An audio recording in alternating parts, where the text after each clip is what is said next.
यह कहानी रामनगर नाम के एक छोटे से गांव की है, जहां हर कोई एक खुशहाल जीवन जीता था। इसी गांव में सल्लू नाम का मेहनती और ईमानदार आदमी रहता था, जो गांव के जमींदार प्रभाकर सिंह के यहाँ काम करके अपना घर चलाता था। सल्लू के परिवार में बुल्लू के साथ उसकी माँ रहती थी, जिनकी तबीयत आए दिन बहुत खराब रहती थी।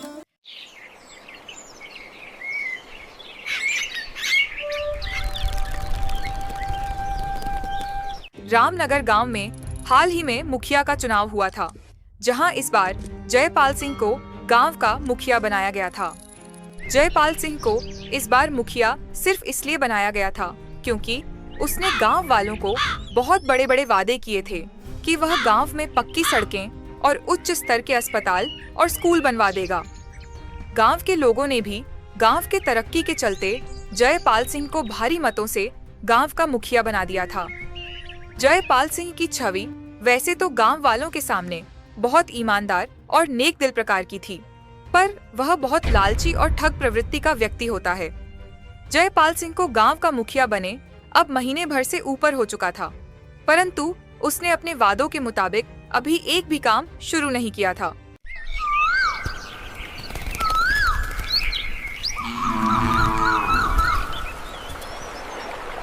एक दिन इसी सिलसिले में गांव के पंचायत के कुछ सदस्य आपस में बात कर रहे होते हैं। भाई गिरिधर, गांव के सर्वसम्मति से जयपाल सिंह गांव का मुखिया तो बन गया है, परंतु उसने अब तक अपने वादों के हिसाब से किसी भी काम की शुरुआत नहीं की है। हाँ भाई, पर तुम काम की बात कर रहे हो। मुखिया बनने के बाद तो मुझे लगता है कि वह अब तक किसी को नजर भी नहीं आया है। भाई, पर ऐसे तो काम नहीं चलेगा, क्योंकि उसने कुछ नहीं किया तो हम गांव के पंचों पर भी लांछन लगेगा कि हमने गलत व्यक्ति का साथ देकर उसे मुखिया बना दिया। हाँ भाई, बात तो तुम सही कह रहे हो। हमें उससे मिलकर इस सिलसिले में बात तो करनी होगी। तो कल चलते हैं हम दोनों, एक बार मिलकर आते हैं, देखते हैं क्या बोलते हैं मुखिया जयपाल सिंह जी।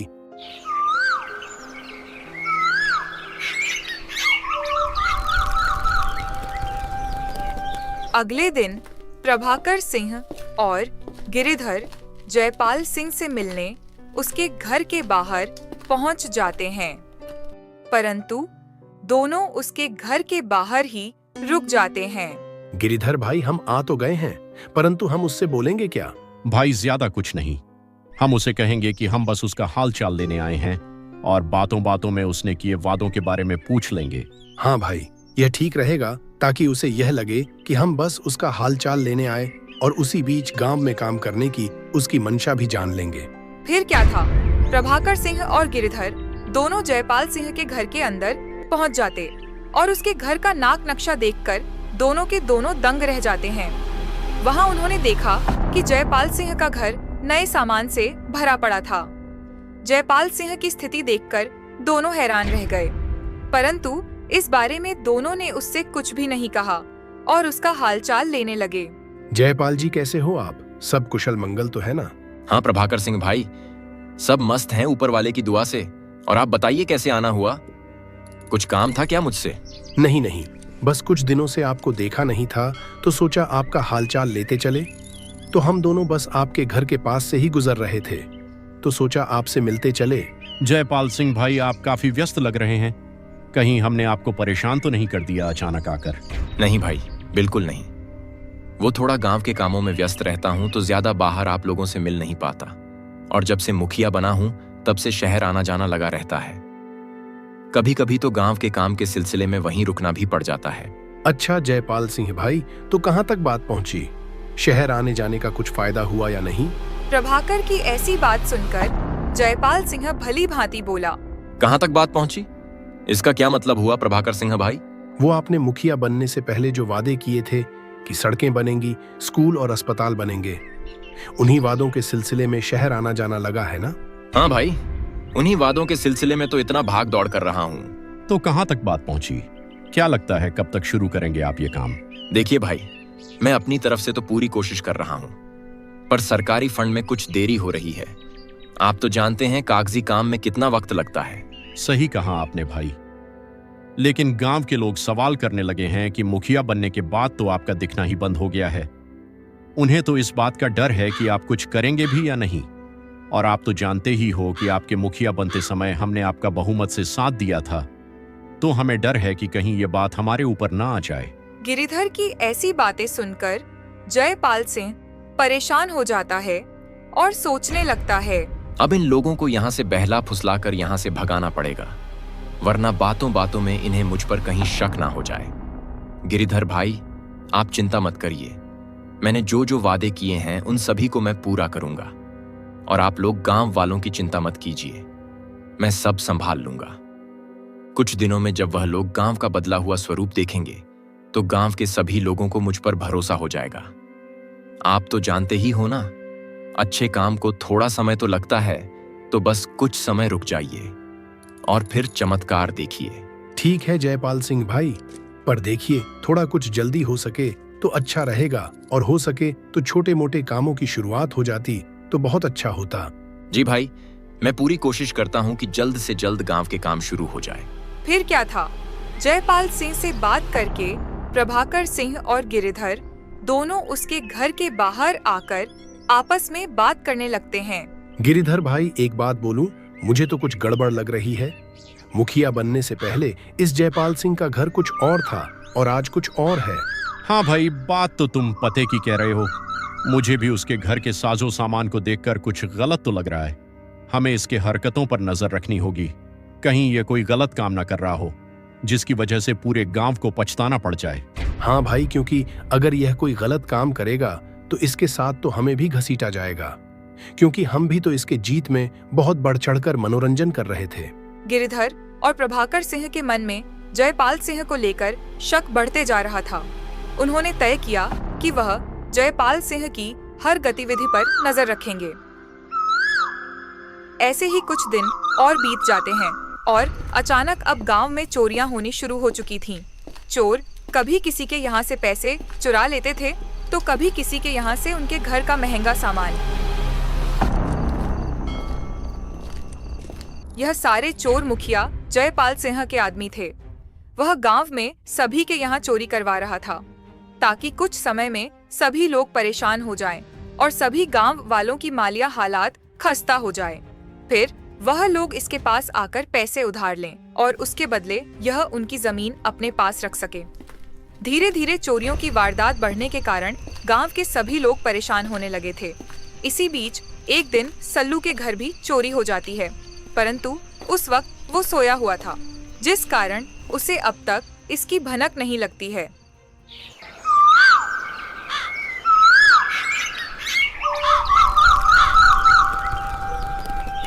चोरी की अगली सुबह सल्लू देखता है उसकी माँ की दवाई खत्म हो गई है। माँ की दवाई तो खत्म हो चुकी है, मुझे अभी जाकर लानी होगी। सल्लू दवाई लेने के लिए जब पैसे अपने पैसों के डिब्बे से निकालने जाता है तो देखता है पैसों का डिब्बा पूरा खाली है। हे भगवान, ये क्या हो गया? मेरे घर पर भी चोरी हो गई। अब मैं क्या करूं? मुझे जल्द से जल्द घर का और सामान भी देखना होगा। चोरी का पता लगने पर सल्लू घर का बाकी सामान का जायजा लेने लगता है। सल्लू जैसे ही अलमारी खोलता है, वह देखता है वह भी पूरी तरह से खाली है। अब सल्लू बुरी तरह से परेशान हो जाता है। चोरों ने पैसों के साथ साथ मेरे माँ के गहने भी चुरा लिए। अब मैं माँ से क्या कहूंगा? माँ को चोरी की बात पता चली तो वह बहुत परेशान हो जाएगी। मुझे ये बात माँ को बिना बताए जल्द से जल्द मुखिया जी के पास जाना होगा और उन्हें इस चोरी के बारे में बोलना होगा। अब वही मेरी मदद कर सकते हैं। फिर क्या था, सल्लू अपनी माँ को चोरी की बात न बताते हुए सीधे मुखिया जयपाल सिंह के घर के लिए निकल जाता है। कुछ देर में वह मुखिया के घर पर पहुँच जाता है। सल्लू को देखकर मुखिया बोलता है, अरे सल्लू भाई, कैसे हो? सब ठीक तो है? अचानक कैसे आना हुआ? मुखिया जी, मेरे घर में चोरी हो गई है। चोरों ने मेरे सारे पैसे और माँ के थोड़े बहुत जो गहने थे उन्हें भी चुरा लिए। मैं बहुत परेशान हूँ। मेरी माँ की तबीयत खराब रहती है। अब उनके इलाज के लिए भी पैसे नहीं हैं। आपसे मदद की उम्मीद लेकर आया हूँ। सल्लू की बात सुनकर वैसे तो जयपाल सिंह को फर्क नहीं पड़ता है, पर वह सल्लू के सामने दिखावा करने लगता है। क्या तुम्हारे घर भी चोरी हो गई? यह तो बहुत बुरा हुआ सल्लू। गांव में चोरी की घटनाएं बढ़ती जा रही हैं। तुम चिंता मत करो, मैं खुद इस मामले को देखूंगा। मैं जल्द से जल्द इन चोरों को पकड़ने का इंतजाम करता हूं। मुखिया जी, जो भी करना है जल्दी कीजिए। मैं बहुत गरीब हूं। मैंने किसी तरह मेहनत मजदूरी करके वह पैसे बचाए थे ताकि माँ का शहर जाकर इलाज करा सकूं, पर वह भी चोरी हो गए। माँ को तो अभी तक यह पता भी नहीं है। अगर उनको पता चला तो वह मुझसे ज्यादा परेशान हो जाएंगी। सल्लू भाई, परेशान मत हो। मैं बोल रहा हूं ना, मैं आज ही जाकर इंस्पेक्टर साहब से मिलकर आता हूं और गांव में गश्त बढ़ाने बोलता हूं। हाँ मुखिया जी, अब आप ही कुछ कर सकते हैं। उन चोरों को जल्दी से पकड़ के मुझे मेरे पैसे और गहने वापस दिलवा दीजिए। सल्लू मुखिया की बात सुनकर थोड़ी राहत महसूस करता है और वहां से निकल जाता है। सल्लू इसी परेशान हालत में जमींदार प्रभाकर के यहाँ खेत पर काम करने चला जाता है। पर सल्लू जब वहां पहुंचा तो उसको परेशान देखकर प्रभाकर सिंह ने उससे पूछा, क्या हुआ बल्लू, इतने परेशान क्यों हो? कुछ हुआ है क्या? हाँ सेठ जी, कल रात मेरे यहाँ भी चोरी हो गई। चोरों ने घर से सारे पैसे और माँ के गहने दोनों चुरा लिए। अब मेरे पास माँ के दवाई के लिए भी पैसे नहीं है। सल्लू, तू उसकी चिंता मत कर। माँ के दवाई के पैसे मैं तुझे अभी दे देता हूँ। प्रभाकर तुरंत कुछ पैसे सल्लू को दे देता है। धन्यवाद सेठ जी, आपने ये पैसे देकर मुझ पर बहुत बड़ा एहसान किया है। धन्यवाद छोड़, पर पहले यह बता, पुलिस में रिपोर्ट लिखाई या नहीं अब तक? नहीं सेठ जी, अभी तो नहीं। बस मुखिया जी को बोल दिया है तो उन्होंने दिलासा दिया कि वह जल्द से जल्द चोरों को पकड़वाकर मुझे मेरे पैसे और गहने लौटा देंगे। अच्छा ठीक है, तू आज काम रहने दे। जा पहले माँ की दवाई लेकर घर चले जा। तब तक मैं भी मुखिया से मिलकर इन बढ़ते चोरी के सिलसिले में बात करके आता हूँ। फिर क्या था, सल्लू वहां से अपने घर निकल जाता है और प्रभाकर सिंह गिरिधर से मिलने चला जाता है। प्रभाकर सिंह गिरिधर से मिलने जाता है और उसके घर के बाहर पहुंचकर आवाज लगाता है। गिरिधर भाई सुनो, बाहर आओ। प्रभाकर की आवाज सुनकर गिरिधर अपने घर के बाहर आ जाता है। अरे प्रभाकर भाई, क्या हुआ? इतने परेशान क्यों दिख रहे हो? गिरिधर भाई, अब मामला गंभीर होता जा रहा है। गांव में चोरियां बढ़ती ही जा रही हैं। अब तो सल्लू के घर पर भी चोरी हो गई है। ये तो बड़ी चिंता की बात है। सल्लू पहले ही गरीब है, उस पर ये चोरी। मुखिया ने कुछ कहा इस बारे में? सल्लू ने तो मुखिया को अपनी समस्या बताई और मुखिया ने उसे बस आश्वासन दिया है। पर मुझे शक है कि इस चोरी के पीछे कुछ और ही खेल है। जयपाल सिंह की हरकतें पहले से ही संदिग्ध लग रही थीं। हाँ, वो चोरी के बाद भी इतना बेफिक्र दिख रहा है। लगता है इस मामले की गहराई से जांच करनी होगी। प्रभाकर सिंह और गिरिधर आपस में बात कर ही रहे थे कि तभी वहां गांव के एक और बुजुर्ग आ जाते हैं। अरे प्रभाकर सिंह और गिरिधर, तुम दोनों यहाँ क्या कर रहे हो? मैंने सुना कि चोरी की घटनाएं बढ़ती जा रही हैं। क्या तुम्हें लगता है कि कोई बाहरी है या यह गांव का ही कोई आदमी है? चाचा जी, हम भी यही सोच रहे हैं। पर एक बात है, जब से जयपाल सिंह मुखिया बना है तब से गांव में ऐसी घटनाएं शुरू हुई हैं। हो सकता है इसमें उसका भी हाथ हो। मुखिया जयपाल सिंह पर क्यों? तुम्हें ऐसा क्यों लग रहा है? चाचा जी, मुखिया बनने के बाद जयपाल सिंह का रहन सहन अचानक बदल गया है। उसका घर महंगे सामान से भरा पड़ा है और अब यह चोरियां, सब कुछ संदिग्ध लग रहा है। अगर ऐसा है तो हमें उसके खिलाफ सबूत जुटाने होंगे। बिना सबूत के गांव वाले हमारा साथ नहीं देंगे।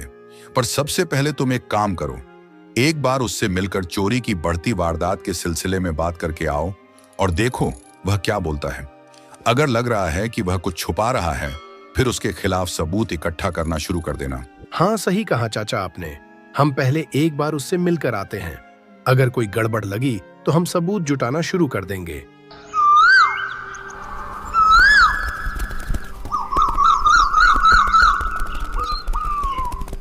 फिर क्या था, प्रभाकर सिंह और गिरिधर ने अगले ही दिन मुखिया जयपाल से मिलने का निर्णय लिया। अगले दिन सुबह सुबह वो दोनों जयपाल सिंह के घर पहुंच जाते हैं। जयपाल जी नमस्ते।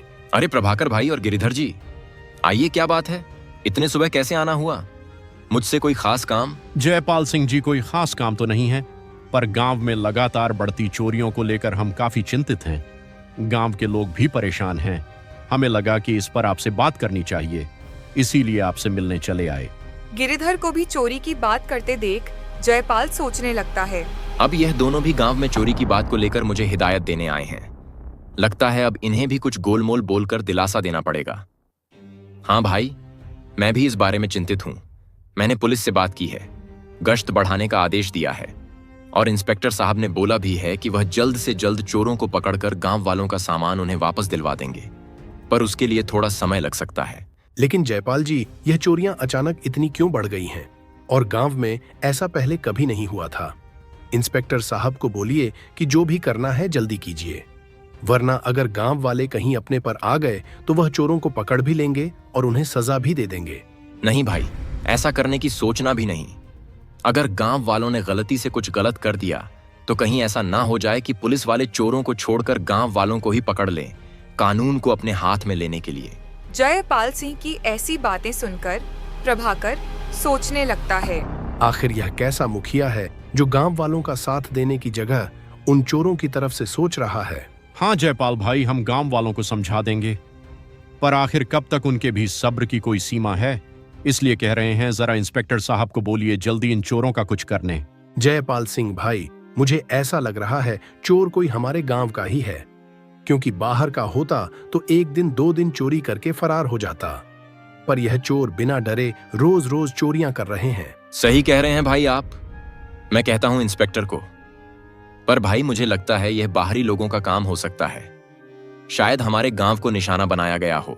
जयपाल सिंह दोनों को अपनी बातों से बहला फुसलाकर मना लेता है और वह दोनों भी उसके घर से बाहर निकल जाते हैं। जयपाल सिंह की बातें सुनकर प्रभाकर और गिरिधर को संतोष नहीं हुआ था। उन्हें लगा कि वह कुछ छिपा रहा है। वे वहां से निकलने के बाद बाहर आकर आपस में बात करने लगे। क्या लगता है गिरिधर भाई, जयपाल कितना सच बोल रहा था? भाई मुझे तो इसकी बातें सुनकर लग रहा था जैसे यह भी उन चोरों के साथ मिला हुआ है। हाँ भाई, वह बोल तो ऐसे रहा था जैसे कि अगर उन चोरों के साथ हमने कुछ किया तो उससे इसको बहुत नुकसान हो सकता है। तो फिर आज रात से जरा गांव में पहरा लगाना पड़ेगा, तभी तो इसकी असलियत बाहर आ पाएगी। यहाँ प्रभाकर सिंह और गिरिधर जयपाल सिंह के खिलाफ सबूत जुटाने की सोच रहे थे और वहीं दूसरी तरफ जयपाल सिंह इस चोरी के लिए किसी को फंसाने की तरकीब बनाने लगता है। अब गांव वालों को इस चोर से मिलवाना पड़ेगा, वरना कहीं मेरे आदमी पकड़े गए तो मेरे सारे राज खुल जाएंगे। एक काम करता हूं, सल्लू को इस चोरी के इल्जाम में फंसा देता हूं। वैसे भी वह बहुत गरीब है और उसकी मां भी बीमार है, तो लोगों को लगेगा कि यह अपने मां के इलाज के लिए चोरी कर रहा होगा। इसी कारण वह अच्छा मोहरा रहेगा और एक चोर पकड़ा गया तो गांव वालों का ध्यान उस पर चला जाएगा। फिर कुछ दिन इस काम को बंद करवा दूंगा और जब गांव के लोग निश्चिंत हो जाएंगे तभी यह खेल फिर से शुरू करवा दूंगा। वैसे भी अभी तक अच्छा खासा माल जमा हो चुका होगा। फिर क्या था, जयपाल सिंह तुरंत अपने शातिर चोरों को बुला लेता है और उन सभी को चुराया हुआ कुछ सामान सल्लू के घर के बाहर गाड़ आने बोलता है।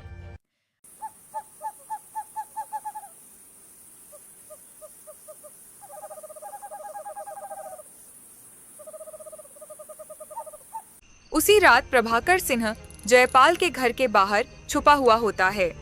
तभी 2 लोग जिनके हाथ में पोटली था उसके घर से बाहर निकले, जिन्हें देखकर प्रभाकर सोचने लगा, हो ना हो यही है वह चोर जिन्होंने गांव वालों के नाक में दम कर रखा है। पर यह लोग अपने साथ यह पोटली लेकर कहां जा रहे हैं? एक बार इनका पीछा करके देखता हूं कहां जा रहे हैं। फिर क्या था, प्रभाकर सिंह उन लोगों का पीछा करने लगता है। पीछा करते करते वह सल्लू के घर के बाहर आ जाता है। वहां वो देखता है वह दोनों सल्लू के घर के बाहर खड्डा खोदकर वो पोटली उसमें छुपा रहे हैं। चल भाई, मालिक के कहे अनुसार इसे तो छुपा दिया। अब बाकी का चुराया हुआ माल मालिक के यहाँ जाकर गाड़ देते हैं, क्योंकि मालिक आखिर गांव के मुखिया हैं। उन पर कौन शक करेगा? तू उसकी चिंता क्यों कर रहा है? वो माल तो मालिक के पास सही सलामत है। यहाँ यह दोनों आपस में बात कर रहे होते हैं। वहीं इन दोनों से थोड़ी दूरी पर खड़े प्रभाकर सिंह ने इनकी बातें सुन ली थी। फिर वह दोनों वहां से बाकी का चुराया हुआ माल लेने फिर से जयपाल सिंह के घर की ओर चल देते हैं।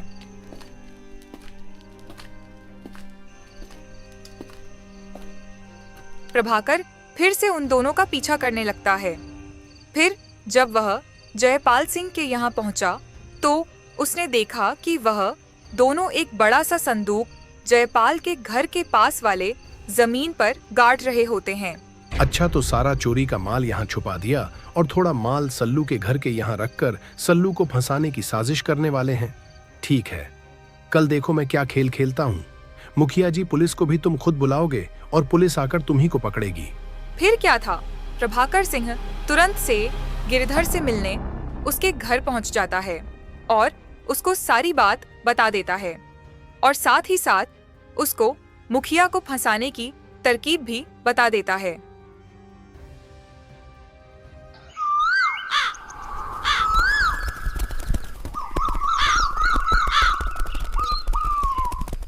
फिर अगली सुबह सुबह बूढ़े चाचा जयपाल सिंह के घर के बाहर आकर जोर जोर से उसको आवाज लगाने लगते हैं। जयपाल सिंह, अरे ओ जयपाल, बाहर आ। कहाँ छुप कर बैठा है? जब से तू मुखिया बना है हमारा तो जीना बेहाल हो गया है। बूढ़े चाचा को इतने जोर जोर से चिल्लाते सुन जयपाल सिंह डर जाता है और सोचने लगता है, अब कौन सी नई मुसीबत आ गई? कहीं मेरे आदमी पकड़े तो नहीं गए? नहीं, ऐसा नहीं हो सकता। रात को तो वह मुझे मिलकर गए थे, तब तक कुछ नहीं हुआ था और उन्होंने ने भी कुछ नहीं किया था। चलो देखकर आता हूँ, क्यों चिल्ला रहा है यह बूढ़ा? जयपाल सिंह हिम्मत जुटाकर बाहर आ जाता है। क्या हुआ चाचा, क्यों चिल्ला रहे हो? क्या परेशानी है? अब क्या बोलूं तुझे, जब से तू मुखिया बना है गांव में कुछ अच्छा नहीं हो रहा है। गांव में किसी ना किसी के यहाँ चोरी हो रही है। कल रात मेरे घर भी चोरी हो गई।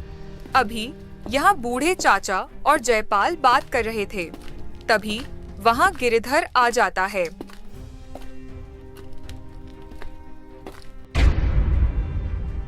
क्या हुआ जयपाल भाई, कोई परेशानी है क्या? ये चाचा इतना क्यों चिल्ला रहे हैं? हाँ भाई, कल रात चाचा के यहाँ भी चोरी हो गई है और इस चीज के लिए यह मुझे जिम्मेदार ठहरा रहे हैं। क्यों चाचा, आप मुखिया जी को क्यों जिम्मेदार ठहरा रहे हो? कल रात को जब मैं आपके घर के पास से गुजर रहा था तभी मैंने सल्लू को आपके घर के बाहर टहलते देखा था। कहीं उसने तो ये चोरी नहीं की ना? गिरिधर की यह बात सुनकर जयपाल सिंह तो बहुत बहुत खुश हो जाता है और मन ही मन में सोचने लगता है, क्या बात है, लगता है ऊपर वाला भी मुझ पर मेहरबान है। जिसको मुझे फंसाना था वो तो खुद ब खुद ही फंस गया। हाँ भाई, ऐसा हो सकता है, सल्लू चोरी कर सकता है। वो कुछ दिन पहले मेरे पास पैसे मांगने आया भी था क्योंकि उसे अपनी माँ का इलाज कराना है शहर ले जाकर, पर मेरे पास इतने पैसे नहीं थे तो मैंने उसे मना कर दिया था। फिर देर किस बात की है जयपाल भाई, आप तुरंत पुलिस को बुलाकर उसके घर की तलाशी लेने बोलिए। अगर उसने चोरी की होगी तो उसने चोरी का सामान अपने घर में ही रखा होगा। ठीक है भाई, मैं अभी इंस्पेक्टर साहब को बुलाकर सल्लू के घर ले जाता हूँ। और चाचा, आप भी चिंता मत कीजिए, आपका चोरी का सामान मिलते ही मैं आपको लौटा दूंगा। फिर कुछ देर में जयपाल और इंस्पेक्टर दोनों सल्लू के घर पहुंच जाते हैं और इंस्पेक्टर बल्लू को घर से बाहर बुलाता है। सल्लू, बाहर आ, देख कौन आया है। इंस्पेक्टर की आवाज सुनकर सल्लू अपने घर के बाहर आ जाता है। क्या हुआ इंस्पेक्टर साहब, आप और मुखिया जी अचानक मेरे यहाँ मुझसे कुछ काम था क्या? सल्लू, अब भोला बनकर कुछ नहीं मिलेगा तुझे। सच सच बता दे कि गांव में तूने कितनी चोरियां की है। जयपाल की ऐसी बातें सुनकर सल्लू बहुत डर जाता है और वह इंस्पेक्टर से बोलता है, नहीं इंस्पेक्टर साहब, मुखिया जी झूठ बोल रहे हैं। मैंने कोई चोरी नहीं की है, मुझे फंसाया जा रहा है। रुको सल्लू, अभी सब दूध का दूध और पानी का पानी हो जाएगा कि तुमने चोरी की है या तुम्हें फंसाया जा रहा है। मुझे जरा तुम्हारे घर की तलाशी लेने दो। तभी इंस्पेक्टर की नजर पास की मिट्टी पर पड़ती है।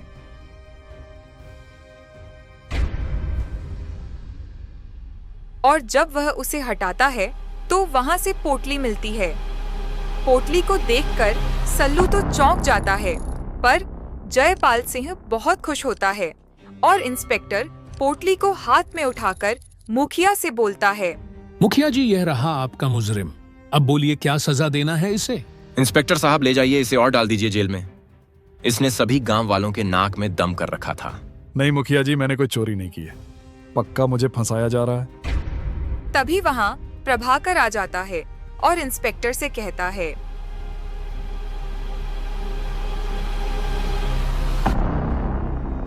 रुकिए इंस्पेक्टर साहब, यह सल्लू चोर नहीं है। चोर तो यह मुखिया है। अगर आपको पकड़ना है तो इस मुखिया जयपाल सिंह को पकड़िए। यही है जिसने सभी गांव वालों को लूटा है। प्रभाकर से यह बात सुनकर जयपाल सिंह के नीचे से जमीन ही खिसक जाती है। ये क्या कह रहे हो प्रभाकर भाई? मैंने गांव वालों को लूटा है? क्यों मजाक कर रहे हो? मैं मजाक नहीं कर रहा हूँ। तुम्हारी पूरी चाल मुझे पता है। मैंने रात को तुम्हारे लोगों को देख लिया था और उनकी बातें भी सुन ली थी।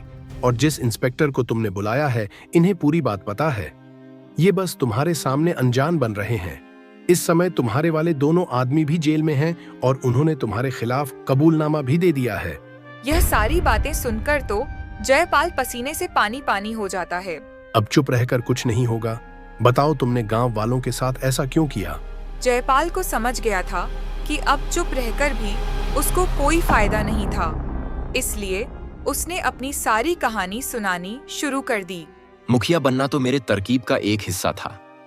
मैं इस गांव के सभी लोगों से उनकी जमीन लेकर शहर के एक बड़े व्यापारी को देने वाला था, ताकि वह यहाँ एक चीनी मिल खोल सके, और उसके बदले वो मुझे बहुत सारे पैसे देने वाला था। पर मेरे सीधे मांगने से तो शायद कोई राजी नहीं होता। तो मैंने सोचा कि लोगों को किसी भी तरह से परेशान करके उनकी जमीन छीन लूं, और मुझे सबसे आसान यही लगा कि अगर लोगों के यहाँ चोरी करवा के उनकी माल या हालात को बदतर से बदतर बना दूंगा, और फिर वो लोग पैसों की मदद के लिए मेरे पास आएंगे, और पैसे देने के बहाने मैं उनकी जमीन अपने नाम करवा लूंगा। फिर क्या था, जयपाल के मुंह से उसकी पूरी हकीकत सुनने के बाद इंस्पेक्टर उसे अपने साथ ले जाते हैं।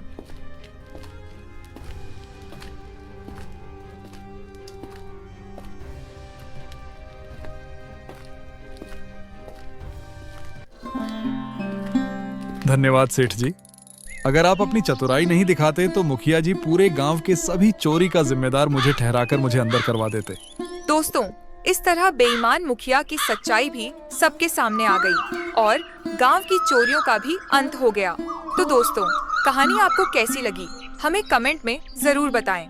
अगर आपको हमारी मेहनत पसंद आई हो तो हमारे चैनल को सब्सक्राइब करना ना भूलें और बेल आइकन दबाएं, ताकि नई कहानियों की नोटिफिकेशन सबसे पहले आपको मिले। धन्यवाद।